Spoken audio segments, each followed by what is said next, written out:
It all started with what seemed like an innocent invitation to a bachelor party at a friend's mansion.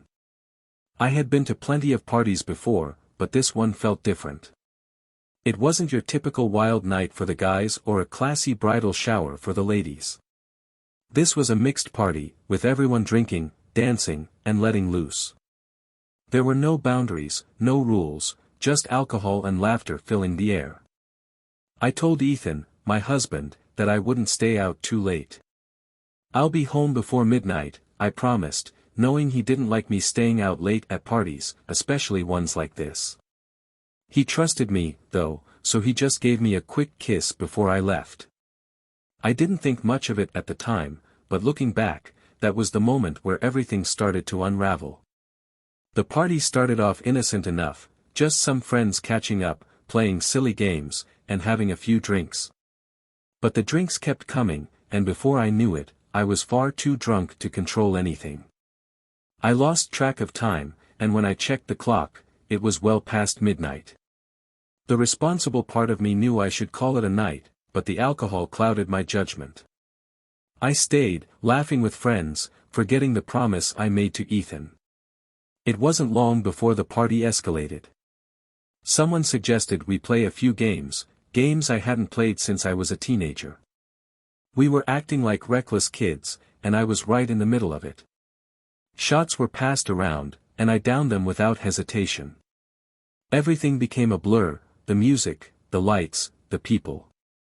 And somewhere in that blur, I made a mistake. I vaguely remember someone pulling me into a game of truth or dare. It seemed harmless at first, just a few dares, a couple of truths. But then someone dared me to kiss another guy. I laughed it off at first, thinking it was a joke. But the alcohol had lowered my inhibitions, and before I knew it, I leaned in and kissed him. It wasn't just a peck, either. It was longer, more intense than it should have been. In the moment, I didn't think much of it, just another drunken mistake. But that one kiss would set off a chain of events that would completely destroy everything I had with Ethan. As the night wore on, the alcohol flowed like water, blurring my thoughts and lowering my guard. The crowd was getting rowdier, the music louder, and I was deep in the haze of drunkenness. I hadn't planned on staying so long, just a few drinks, maybe some laughs, and then heading home before things got too crazy. But here I was, hours past midnight, caught in a moment I could never take back. The dare was simple. Kiss him. The room erupted in cheers and laughter, but I hesitated for a second, my foggy mind trying to grasp reality. My stomach churned with unease, but the alcohol made me care less about consequences. Everyone was watching, waiting for me to follow through. They cheered, pushing me toward the guy, his face vaguely familiar but insignificant. I could have said no. I should have. But instead, I leaned in. The kiss wasn't innocent or fleeting, it lingered, the taste of vodka and regret swirling in my head. I felt his hands on me, pulling me closer, and for a moment, I got lost in the chaos. The cheers around me faded, and all I could think was, what am I doing? It ended as quickly as it started, but the damage was done. I pulled away, forcing a laugh, pretending like it was nothing. Everyone around me was still caught up in the fun, moving on to the next dare, but I felt something shift inside. That one moment, those few reckless seconds, felt like crossing an invisible line I could never uncross. I stumbled away from the circle, feeling the weight of guilt pressing down on me, even in my drunken state. My hands were shaking, and my stomach twisted with regret. But the alcohol kept me from fully realizing the gravity of what I had just done. I was far too gone to think clearly, far too reckless to stop and consider the consequences. I needed to leave. I needed to get home to Ethan before the night got any worse. But when I grabbed my phone to call him, he didn't pick up. Panic bubbled up inside me as I called again and again, each ring going unanswered. I felt trapped in my own mess, spiraling into the realization that I had screwed up badly. I called a cab and left the party, still tipsy and stumbling, my heart pounding as I thought about facing Ethan. I kept telling myself, it's just a stupid kiss. It didn't mean anything. But deep down, I knew it wasn't just the kiss. It was the betrayal. I had promised Ethan I'd be home early, that I wouldn't let things get out of hand. I had broken that promise, and now I had to face the consequences. By the time the cab dropped me off, I was a wreck. The driveway was dark, the house quiet, and I fumbled with my keys at the door. It took every ounce of strength I had left to not collapse right there on the porch. I was scared of what I had done, scared of what was coming next. When Ethan finally opened the door, his face was a mixture of exhaustion and frustration. He didn't say a word as he stood there, watching me struggle to stand straight. I could feel his eyes burning into me, judging every drunken sway of my body. I wanted to explain, to tell him I was sorry, but the words wouldn't come out. All I could do was stand there, ashamed. "I'm fine," I slurred, trying to laugh it off, but Ethan wasn't laughing. He sighed deeply, the kind of sigh that told me he was disappointed, maybe even disgusted. He opened the door wider, telling me to come inside before I made more of a scene. As I stumbled in, I could feel the distance between us growing. That kiss, that stupid, meaningless kiss, had changed everything. But I didn't know just how much yet. When I woke up the next morning, the pounding in my head was unbearable. A massive hangover hit me like a freight train, and for a moment, all I could focus on was the pain in my skull and the dryness in my mouth. But then, slowly, the memories of the night before started creeping back. The bachelor party. The kiss. Ethan. I dragged myself out of bed, my body heavy with the weight of both the alcohol and the guilt. My head throbbed with every step, and I stumbled into the bathroom, barely able to look at myself in the mirror. My eyes were bloodshot, my hair a mess, and my face pale. I felt sick to my stomach, not just from the hangover but from what I'd done. Ethan wasn't in bed when I woke up, and a deep sense of dread settled over me. I half expected to find him sitting in the kitchen, furious, waiting to confront me about the night before. But when I finally managed to shuffle downstairs, there was no sign of him, just a note on the kitchen counter, next to a plate with 2 sandwiches. The note was short, written in Ethan's familiar handwriting: "Had to leave early, my dad needed me. Take care of yourself." There was no anger in the words, no accusations, but the absence of emotion felt even worse.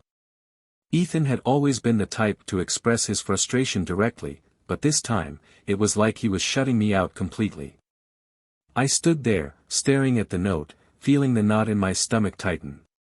He had left without a word about last night, without even asking where I'd been or what had happened. That silence, that avoidance, it was louder than any argument we could have had. I sat down at the table, trying to eat the sandwiches he left for me, but my appetite was gone. My mind was racing, and I couldn't stop replaying the events of the night before. The kiss. The party. The fact that Ethan hadn't picked up my calls. Did he know? Did someone tell him? Or was he just waiting for me to admit what I had done? I needed to get my car from Alyssa's place. It was still parked at the mansion from last night's party. The idea of facing Alyssa, facing anyone, after what had happened made my skin crawl, but I had no choice. I needed to retrieve my car, and maybe I needed to confess. But when I called Ethan to ask if he could drop me off or help me, there was no answer. I tried again and again, but each call went straight to voicemail. He was avoiding me. I could feel it. The panic started to creep in, slowly at first, but soon it felt like a tightness in my chest. What if he knew everything? What if this was it? What if that one stupid kiss had ruined everything? I told myself I was overreacting. It was just a kiss, I kept repeating in my mind. I was drunk. It didn't mean anything. But deep down, I knew that wasn't true. It was more than the kiss, it was the fact that I had betrayed Ethan's trust. I had promised him I'd come home early, that I wouldn't let things get out of control. And yet, that's exactly what I had done. I got dressed and decided to take a cab to Alyssa's to pick up my car. As I walked out of the house, my heart felt heavy, and the silence of the empty rooms echoed in my ears.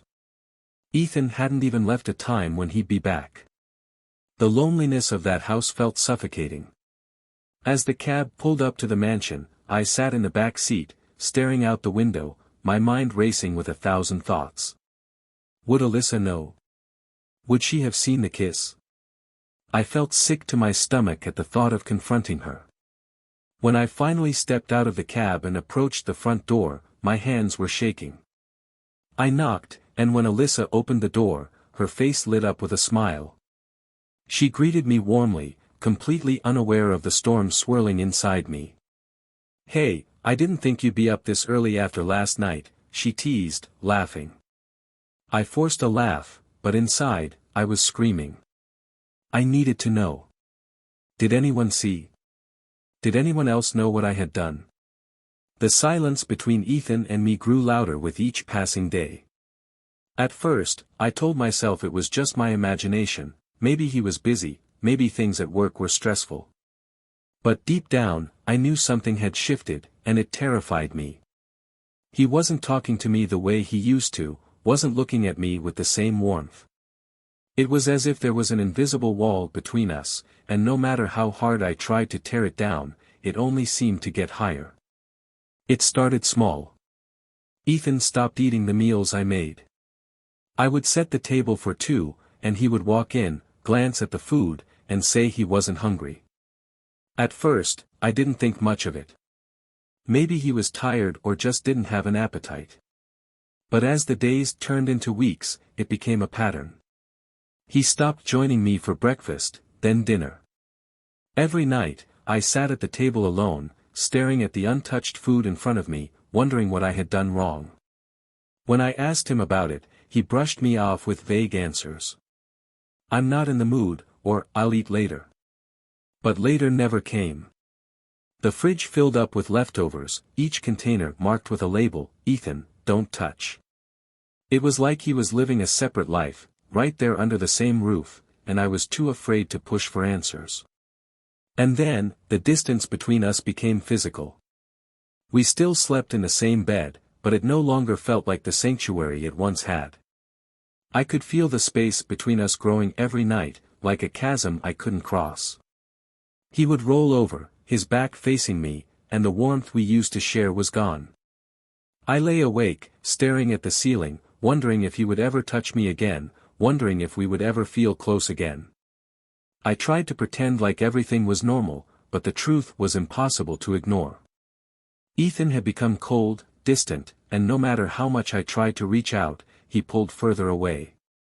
I thought maybe I could fix things, that if I was patient and gave him time, he would come around. But he didn't. It wasn't long before I found myself feeling more like a stranger in my own home than a wife. I tried to brush it off, telling myself it was just a phase, that marriages go through ups and downs. But the reality was sinking in, I had crossed a line, and the damage was more serious than I had realized. After nearly 2 weeks of Ethan's cold behavior, I finally broke down and called his sister, someone I had always been close to. She had been like a sister to me since Ethan and I got married, and I thought she could help me understand what was going on. But the moment she answered the phone, I knew something was wrong. "Who is this?" she asked, her tone sharp and unfamiliar. I froze. She knew my number, there was no reason she wouldn't recognize my voice. "It's me," I said hesitantly, trying to keep my voice steady. There was a pause, and then she spoke again, her voice cold and distant. "What do you want?" I was taken aback. This wasn't like her at all. I tried to explain, stumbling over my words, telling her that Ethan wasn't eating at home and I was worried about him. But her response hit me like a slap to the face. "Is it my business to know why my brother doesn't eat your food?" I was stunned. She had never spoken to me this way before. Her words were sharp, almost cruel, and I could feel my temper rising, but I swallowed it down. I reminded myself that she was older, that I needed to show respect. "I'm just worried," I said, my voice shaking. I thought maybe he said something to you, maybe you know what's wrong. But her next words shattered any hope I had of getting help. If my brother wanted to talk to you, he would, she snapped. It's not my place to meddle in your business, and it's not yours to ask about his. Don't call me again about this. And with that, she hung up, leaving me standing there with the phone pressed to my ear, the dial tone buzzing in the silence. I couldn't believe it. She had always been kind to me, always supportive. What had changed? Why was she acting like I was the enemy? I felt a lump form in my throat, the familiar sting of tears threatening to spill over. Ethan's distance was one thing, but now his family seemed to be turning against me too. I was losing him, and I didn't know how to stop it. The loneliness was crushing, and I didn't know where to turn. Every time I looked at him, I wanted to ask him, what's wrong? What did I do? But the fear of what he might say kept me silent. The chasm between us grew wider each day, and I didn't know how to bridge the gap. Every attempt to reach out felt like hitting a brick wall. Ethan was slipping away, and I felt powerless to stop it. The tension between Ethan and me was suffocating, but I didn't know how to fix it. Days turned into weeks, and the coldness in our house only deepened. Every attempt I made to reach out, to figure out what was wrong, was met with silence or vague, dismissive answers. I didn't even know how to talk to him anymore. The silence was destroying me. In an attempt to escape the heaviness at home, I accepted an invitation from my friend Alyssa for a girls' night out. I needed a break, a distraction, anything to get my mind off the mess I was living in. Maybe a few drinks and some laughs with my friends would help me forget, if only for a few hours. We met at a small, cozy bar. Alyssa was there with Brianna and a couple of other friends, and for a brief moment, I felt a wave of relief wash over me. Maybe this would be what I needed. As we ordered drinks, the familiar banter between friends began, and for a while, I let myself get lost in the conversation, laughing along with them as the drinks kept coming. But as the alcohol started to loosen my tongue, the weight of everything at home began to press on me again. I tried to push it down, but it felt like a knot tightening in my chest, suffocating me. I couldn't hold it in anymore. At some point, the conversation shifted, and before I knew it, I found myself blurting out everything. Ethan's been acting so distant, I started, my voice trembling. The words spilled out before I could stop them. He doesn't talk to me, doesn't eat with me. It's like, he's not even there anymore. I don't know what to do. I feel like I'm losing him. As soon as the words left my mouth, I felt the tears welling up in my eyes. Alyssa, always the supportive friend, immediately moved closer, wrapping her arm around my shoulders. "Oh, honey," she said softly, rubbing my back. "I'm so sorry. That sounds awful. Have you tried talking to him? Maybe he's just stressed with work or something." I nodded, but it felt pointless. I had tried talking to him, but Ethan wasn't the type to share his feelings easily, especially not when something was really wrong. And lately, it felt like there was an ocean of unspoken words between us. Alyssa kept comforting me, offering kind words and encouragement. But as I wiped my tears, I noticed something out of the corner of my eye. Brianna, sitting across from me, was rolling her eyes. She clicked her tongue in annoyance and leaned back in her chair, arms crossed. "Are you seriously crying over this?" Brianna asked, her voice dripping with condescension. "It's just a man ignoring you. Get over it." Her words hit me like a slap to the face. I turned to look at her, stunned. "He's not just a man," I said, my voice rising with anger. "He's my husband." Brianna rolled her eyes again, completely unfazed by my outburst. "Oh, please," she scoffed. "You're being such a child about this. If he's ignoring you, then do something about it. Stop whining and take control." Her response left me speechless. I didn't know how to react. I had come out tonight to escape the pain, to find some solace in the company of my friends, and here she was, dismissing my entire marriage like it was a trivial problem. I felt my cheeks flush with embarrassment, but at the same time, I couldn't shake the anger bubbling inside me. "What are you talking about?" I demanded, glaring at her. "How am I supposed to fix something when he won't even talk to me?" Brianna let out a light laugh, as if I was missing something obvious. She leaned forward, her eyes narrowing slightly, as if she was about to share some great secret. "It's simple," she said with a smirk. "If he's avoiding you, seduce him. Corner him at home, make him talk. Guys can't resist that, trust me. You want answers. Use your body to get them." For a moment, her words made sense, at least in my drunken haze. My mind, clouded by alcohol and desperation, latched onto the idea. It seemed so simple, just confront him physically, catch him off guard, and maybe I could break through the wall he had built between us. My mood shifted instantly, brightening with the possibility that I could take control, fix things. I felt hopeful again, calling for another round of drinks as I cheered up. But I missed the way Alyssa and Brianna exchanged looks. Alyssa's expression was one of concern, while Brianna's was something else, something unreadable. In my drunken excitement, I ignored the warning bells going off in my head. I didn't dwell on the unease that had settled in my stomach. Instead, I toasted with my friends, laughing along as if everything was fine. As the night wore on, the alcohol dulled my senses even more, and by the time I left, the plan was cemented in my mind. I would confront Ethan, seduce him, and force him to tell me what was going on. In my drunken state, it seemed like the perfect solution. But as I stumbled home that night, barely able to stand straight, I couldn't shake the lingering feeling that I was missing something, that Brianna's advice wasn't as innocent as it seemed. I thought things couldn't get worse after that disastrous girls' night, but I was wrong. Just when I thought I had a plan to fix everything, the universe found another way to remind me how much control I had lost. It started with something small, my rings. My engagement ring and wedding band, both gone. I had taken them off, as I always did, before doing the dishes.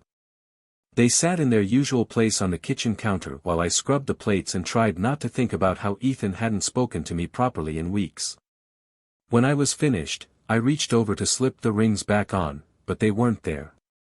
At first, I thought I'd misplaced them. Maybe I had set them down in the bathroom or the living room. I started searching everywhere, my heart racing as panic set in.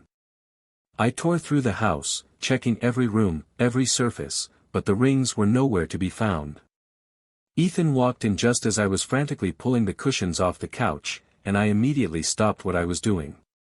His presence had become like that of a stranger in the house, a cold, detached figure who barely acknowledged me. He stood in the doorway, watching me for a moment, his eyes narrowing in quiet suspicion. "What are you doing?" His voice was calm, almost too calm, and it sent a shiver down my spine. I can't find my rings," I said, trying to hide the panic in my voice. "I took them off before washing the dishes, but now they're gone." He gave me a strange look, one that made my stomach churn. It wasn't anger exactly, but something close to it, disappointment, maybe. He stared at me for a moment longer, then shrugged. "You'll find them," he said dismissively, before turning and heading upstairs without another word. His reaction didn't sit right with me. There was something off about the way he looked at me, like he knew something I didn't. I sat down, my heart racing, trying to figure out what was going on. Could Ethan have taken the rings? No, that didn't make sense. Why would he do that? I convinced myself I must have lost them somehow, that I was just being paranoid. But the nagging feeling in the back of my mind wouldn't go away. Something was wrong, and I could feel it in my bones. Days passed, and the rings didn't turn up.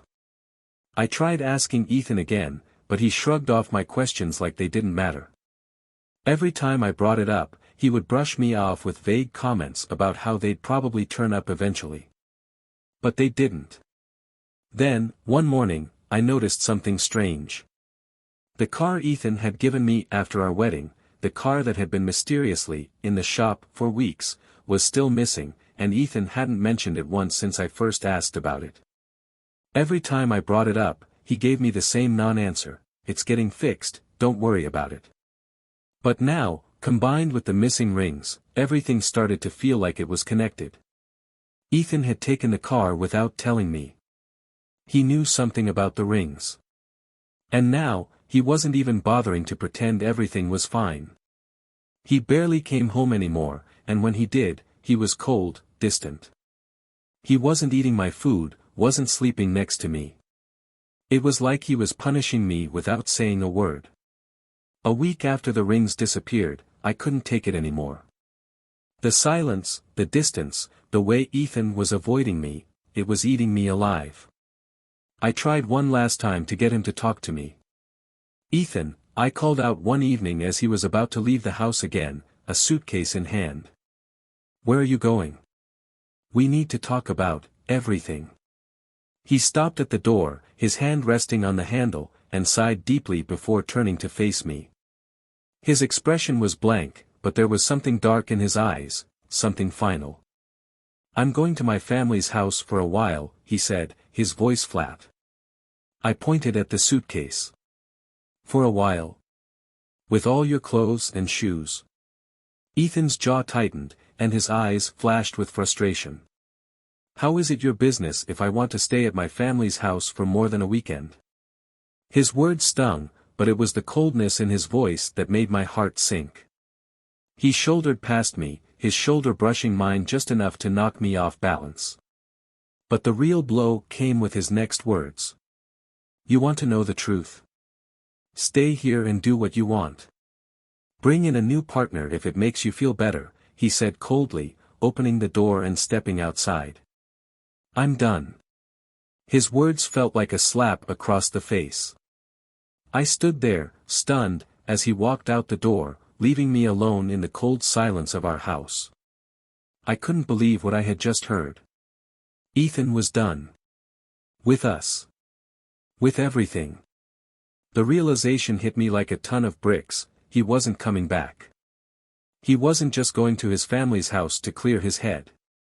He was leaving. For good. And I was left to pick up the pieces of a marriage I had single-handedly destroyed. Days turned into weeks, and Ethan never returned home. He didn't call, didn't text, he simply vanished from my life, leaving me alone in a house that now felt like a tomb.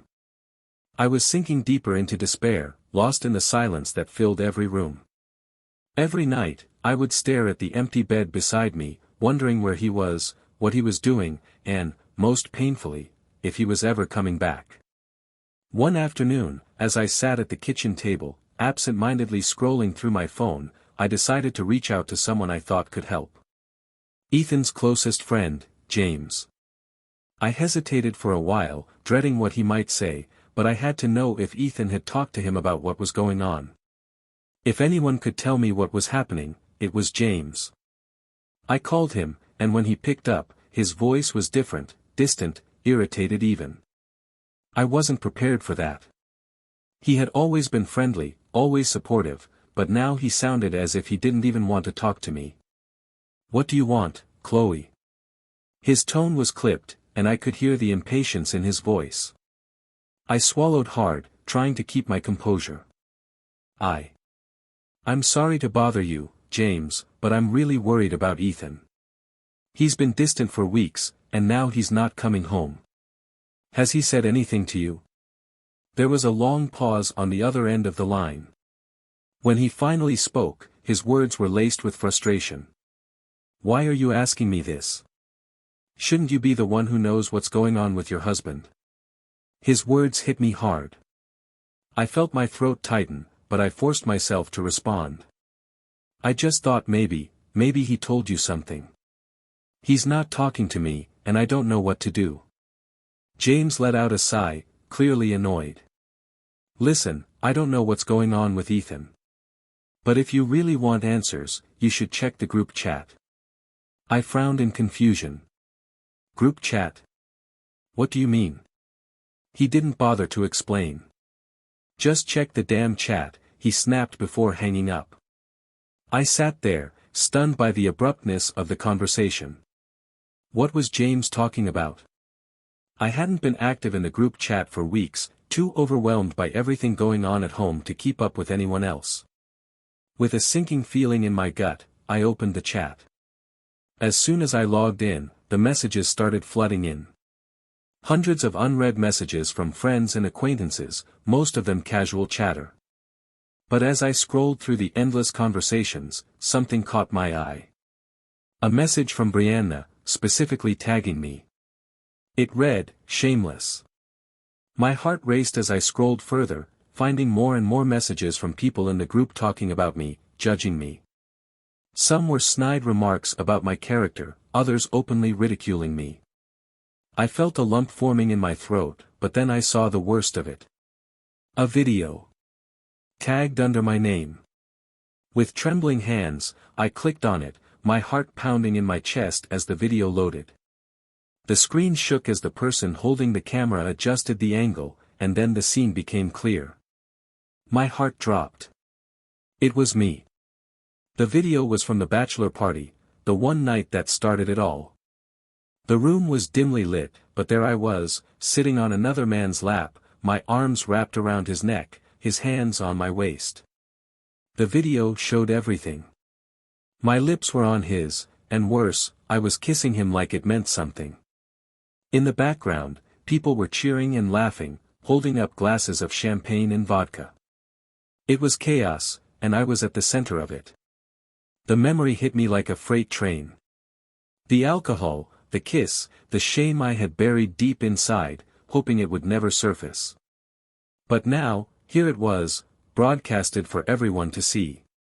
My face went pale as the realization set in. This was the reason Ethan had been distant. This was the reason he left. Someone had recorded the kiss and sent it to him. I slammed the phone down, my entire body shaking. Who had done this? Who would betray me like that? I couldn't think straight, anger, shame, and regret swirled inside me, making it impossible to breathe. I felt like I was suffocating under the weight of my mistake. Just then, my phone rang. It was Alyssa. I had been ignoring her calls for days, too ashamed to face her after everything, but something told me to pick up this time. "Chloe," she screamed through the phone, her voice frantic. "Did you see it? Did you watch the video?" I could barely respond. I saw it. Alyssa's voice dropped to a whisper. "I'm so sorry. I should have told you sooner, but, it was Brianna. She recorded the video." My mind went blank. Brianna? The same Brianna who had been rolling her eyes at me, dismissing my pain during girls' night out. She had recorded it. She sent it to Ethan, Chloe. She was the one who ruined everything. I could barely comprehend what she was saying. My hands shook, my heart racing. Brianna, someone I had considered a friend, had orchestrated the destruction of my marriage. And now, it was too late to undo the damage. I hung up the phone, feeling numb. There was no way to fix this. The video had been sent. Ethan had seen it, and his silence, his coldness, it all made sense now. He knew. He had known all along. And he wasn't coming back. I crumpled onto the floor, tears streaming down my face. I had lost him. I had lost everything. The video haunted me. Every time I closed my eyes, I saw it again, myself, sitting on that man's lap, kissing him, while everyone around us cheered like it was some kind of spectacle. I couldn't escape it. It was all over the group chat, and now everyone knew. But the worst part wasn't the public shame. It was knowing that Ethan had seen it. I couldn't breathe thinking about what must have gone through his mind when he first saw the video. The pain, the betrayal, I had done that to him. I had broken our marriage with a stupid, drunken mistake, and now there was no taking it back. I tried calling Ethan again, but this time it wasn't just to ask where he was or when he was coming home. I needed to hear his voice. I needed to explain, to apologize, to beg him to give me a chance to fix this. My fingers shook as I dialed his number, but once again, my calls went straight to voicemail. He wasn't going to give me the chance to explain. Then, out of nowhere, Ethan called me. My heart leaped into my throat when his name appeared on the screen. I fumbled with the phone, quickly answering before I could lose my nerve. Ethan, I started, but he cut me off before I could even get the words out. You saw the video, didn't you?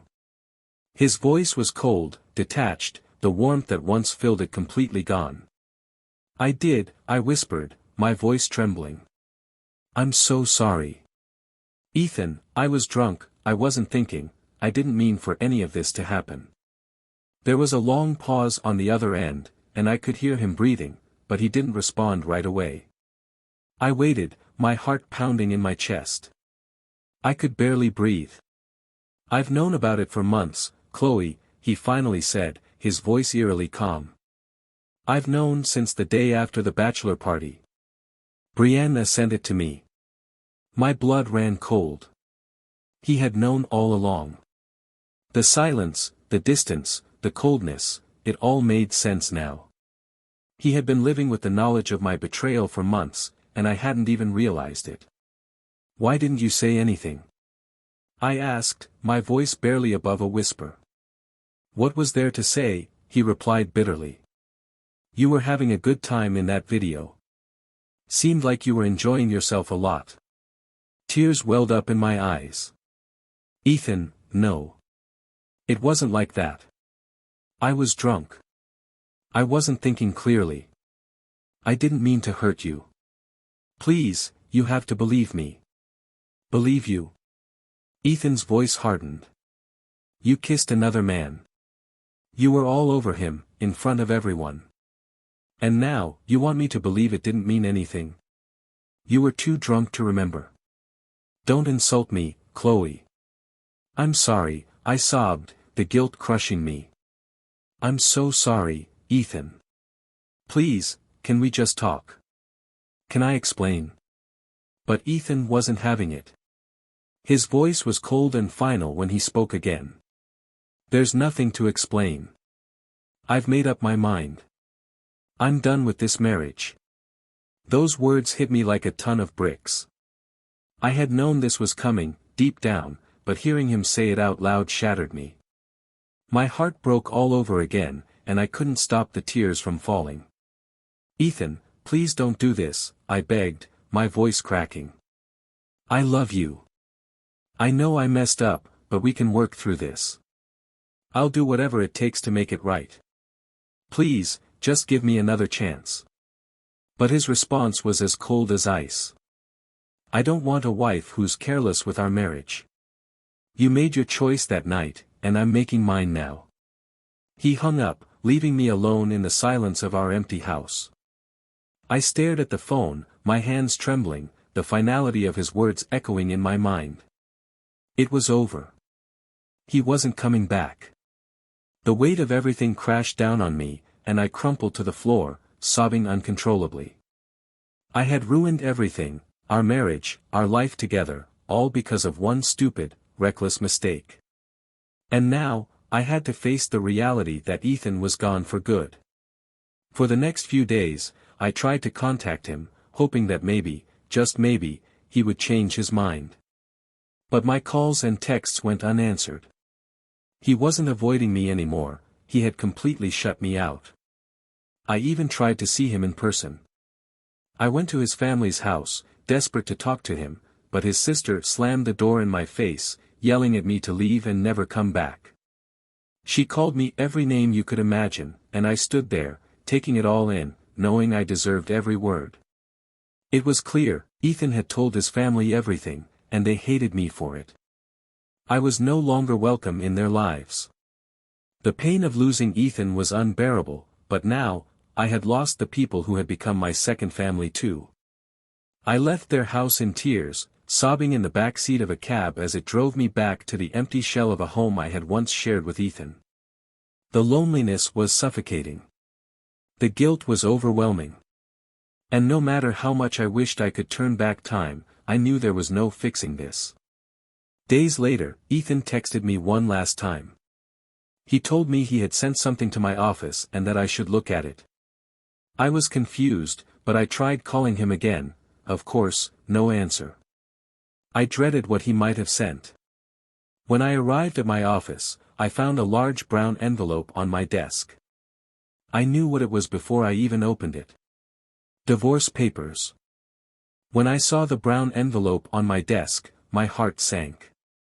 I knew exactly what it was before I even touched it. My hands trembled as I picked it up, but I couldn't bring myself to open it. Part of me still clung to the hope that Ethan hadn't gone through with it, that there was still a chance to fix things. But deep down, I knew better. I stared at the envelope for what felt like hours, my mind racing. I tried to think of any way to avoid opening it, as if leaving it sealed would somehow stop everything from falling apart. But I couldn't avoid it forever. Slowly, I peeled it open and pulled out the documents inside. There they were, the divorce papers. My breath caught in my throat as I flipped through the pages, each one feeling like another nail in the coffin of my marriage. The reality of it all hit me like a tidal wave. Ethan wasn't coming back. This was the end. He had already signed the papers, and now all that was left was for me to do the same. I sat down at my desk, numb. The words on the page blurred as tears welled up in my eyes. How had it come to this? How had I let everything spiral so far out of control? I thought back to the beginning, to the love we had, to the life we had built together. Ethan had been everything to me, and now he was gone. And it was my fault. I couldn't stop the flood of memories that washed over me.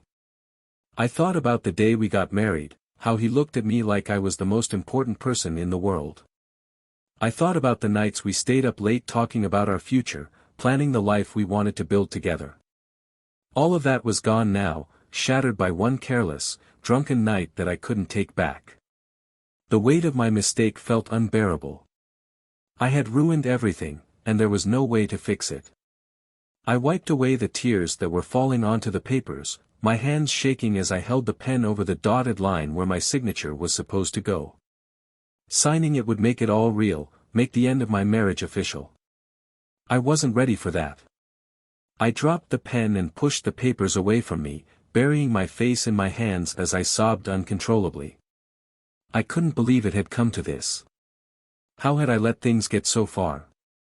How had I allowed one night of recklessness to destroy the most important relationship in my life? I tried to tell myself that maybe there was still time, that maybe if I didn't sign the papers, I could somehow convince Ethan to talk to me, to work things out. But I knew that was a fantasy. Ethan had made his decision, and there was no going back. He had been done with me for months. He just hadn't said it out loud until now. I didn't want to sign. I wanted to fight for my marriage, to fight for the man I loved. But Ethan had already walked away, and I was the only one left holding on to something that was long gone. Days passed, and the papers sat untouched on my desk.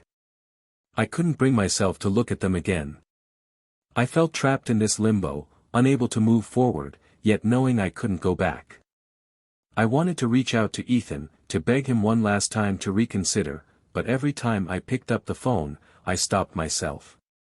He didn't want to hear from me. He had made that clear. Then one morning, as I sat at my desk staring blankly at the stack of papers, Ethan walked into my office.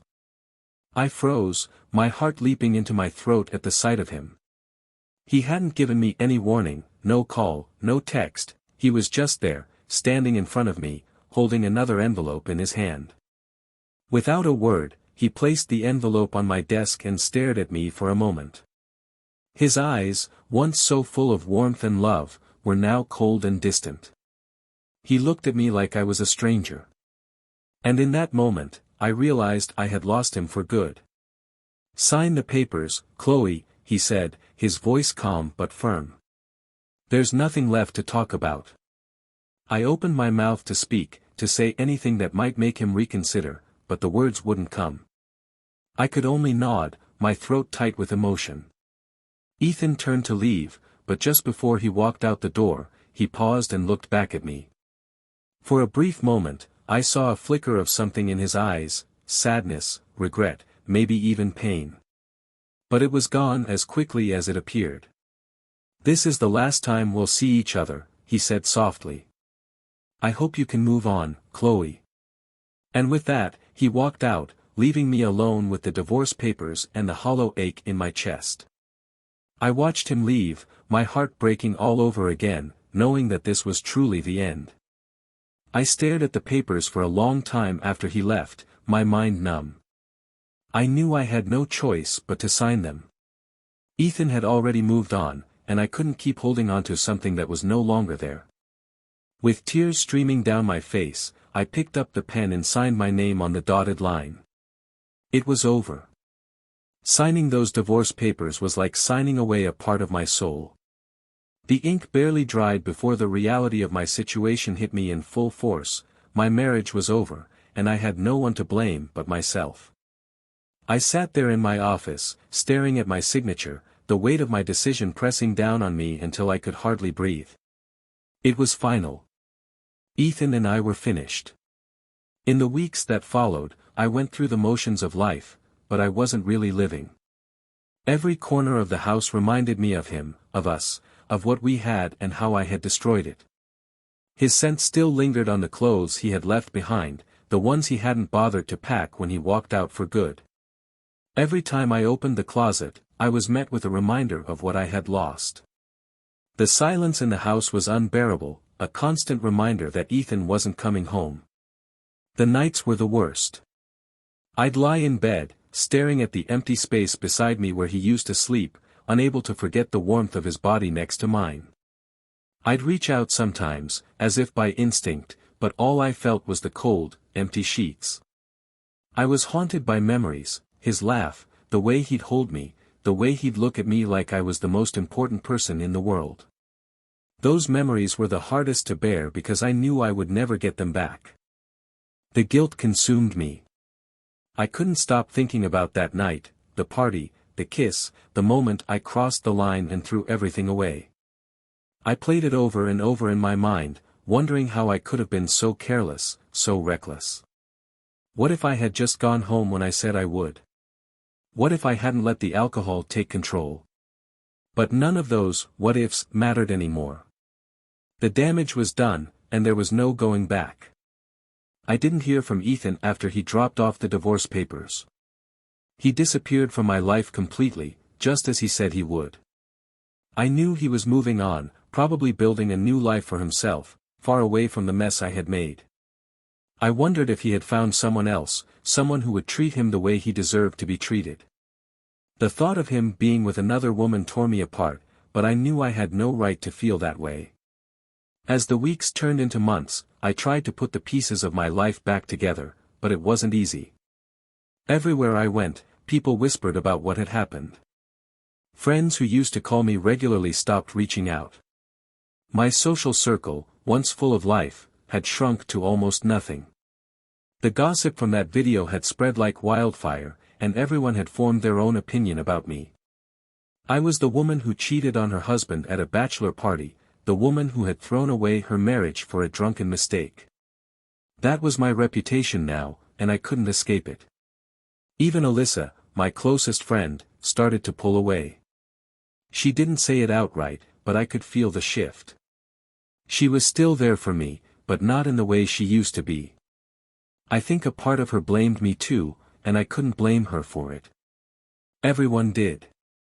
I tried dating again after a few months, thinking maybe it would help me move on. But every time a man asked about my past, I felt the walls closing in. I'd have to explain why I was divorced, why my marriage ended, and the moment they found out the truth, their interest faded.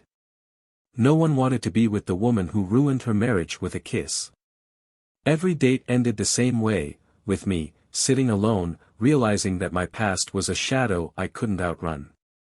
The therapy Ethan paid for helped me process some of the guilt, but even my therapist couldn't erase the weight of my regret. I talked about that night, over and over, dissecting every detail, trying to make sense of why I did what I did.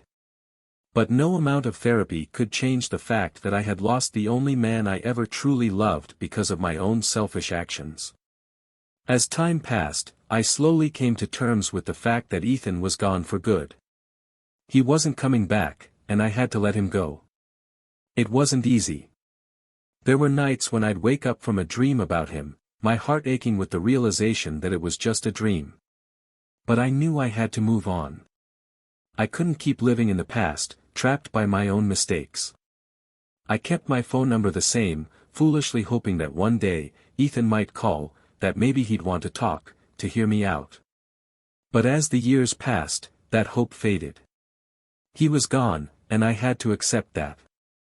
Looking back now, I can see all the moments where I went wrong, all the choices I could have made differently. I could have protected our marriage, could have respected the love we had. But instead, I let my curiosity and recklessness take over, and it cost me everything. I'll never forget Ethan. I'll never forget the way he loved me, the way he looked at me with those warm eyes, full of trust. I'll never forget how it felt to be his wife. But I'll also never forget the pain in his voice when he told me he was done. That's something I'll carry with me for the rest of my life. In the end, I learned the hard way that some mistakes can't be undone, and some people, once they're gone, are gone forever. And now, I'm left with nothing but the memories of the life I destroyed with my own two hands.